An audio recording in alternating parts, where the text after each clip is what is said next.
అభివృద్ధి ఎక్కడా అన్నటువంటి ప్రశ్నలకి సమాధానాలు వెతుక్కుంటూ పోవడం అన్నటువంటిది అవసరం లేదు.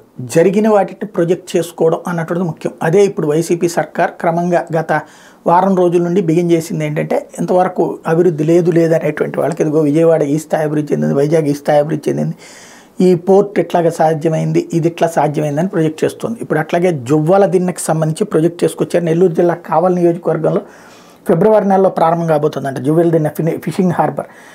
2 బ్రేక్ వాటర్స్ నిర్మాణ పనులు 100% పూర్తయినాయి. అడ్మినిస్ట్రేటివ్ శీతలగడ్డంగి అంటే గోడౌన్ అనమాట.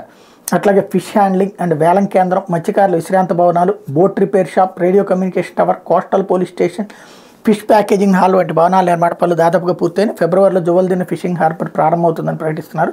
ప్రాజెక్టు వ్యయం 394 కోట్లు, రాష్ట్ర ప్రభుత్వం వాటా 256 కోట్లు, కేంద్ర ప్రభుత్వం వాటా 138 కోట్లు. దేశంలో ఎక్కడా లేని విధంగా ఒకేసారి 8 ఫిషింగ్ హార్బర్లు. కేంద్రం ఇచ్చినటువంటి నిధుల్ని సద్వినియోగం చేసుకుంటూ వేగంగా తీసుకెళ్తున్నారు. ప్రభుత్వ ఆధ్వర్యంలో ఉన్నప్పుడు సహజంగా ఆదాయం కూడా ప్రభుత్వానికి దక్కుతుంది. తద్వారా భవిష్యత్ అవసరాలకు ఉపయోగపడుతుంది.